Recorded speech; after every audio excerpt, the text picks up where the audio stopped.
Bienvenue sur ma chaîne. Aujourd'hui, je vais te raconter une histoire pour t'aider à t'endormir paisiblement. J'espère que tu es installé confortablement dans un endroit calme et où tu te sens en sécurité. Désormais, ne pense plus à rien. C'est ton moment de détente à toi. Ne te concentre que sur la respiration et sur le son de ma voix. Très bien. Nous allons commencer la première histoire. Elle s'intitule « Le lac du silence ».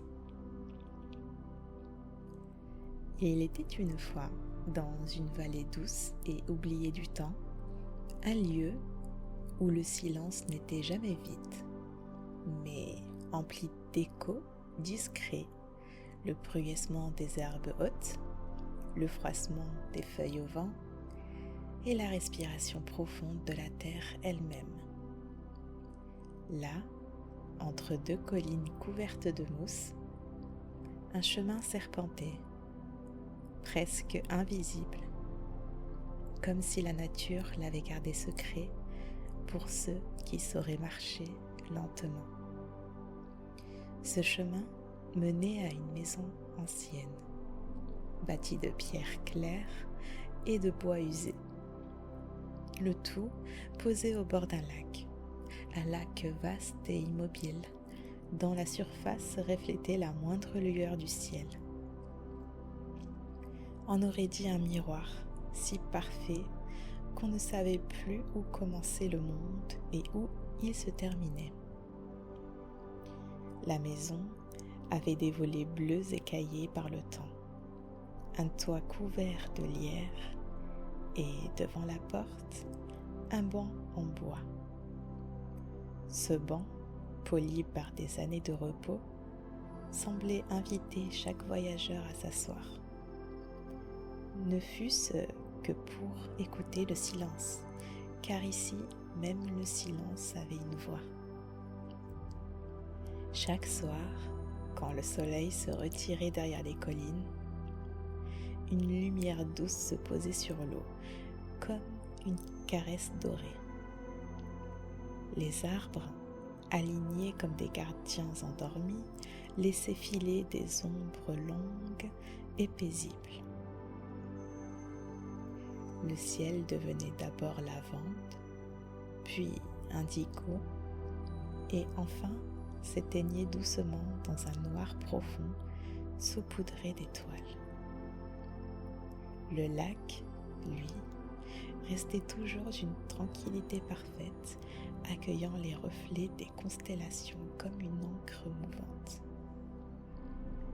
Une brise tiède passait alors entre les branches, portant avec elle le parfum des pins, des fleurs sauvages et parfois même celui de la pluie encore lointaine. Les herbes se penchaient, frôlant le sol dans un mouvement si long que l'œil peinait à le saisir. On aurait dit que tout ici respirait ensemble, l'air, l'eau, la pierre et la nuit. À l'intérieur de la maison, les pièces étaient simples, mais chacune semblait faite pour apaiser. Une grande cheminée s'élevait dans la salle principale.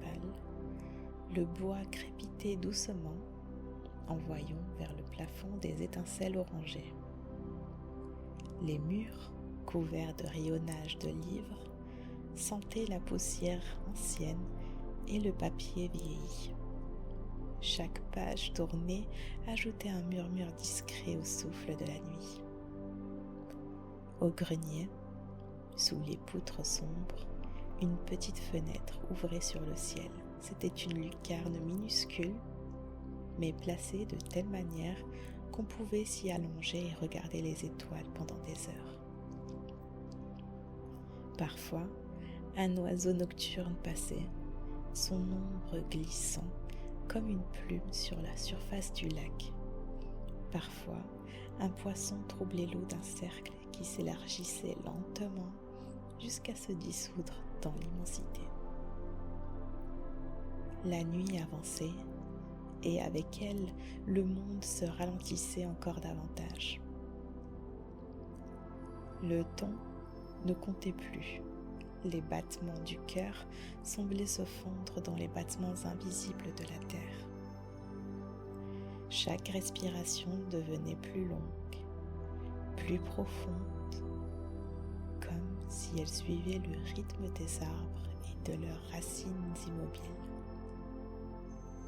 On aurait dit que le sommeil lui-même habitait cet endroit, qu'il marchait doucement entre les murs, glissant ses doigts invisibles sur les paupières, murmurant des rêves au creux de l'oreille. Dehors, les grillons entamaient une chanson régulière, toujours la même, une mélodie circulaire et infinie.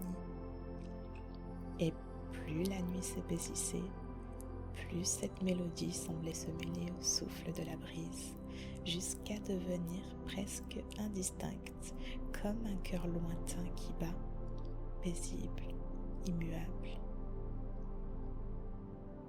Et alors que l'on s'installait, allongé près du feu ou sous les poutres du grenier, les paupières se faisaient lourdes, le corps devenait léger, comme s'il flottait entre le bois et la pierre, entre l'eau et le ciel.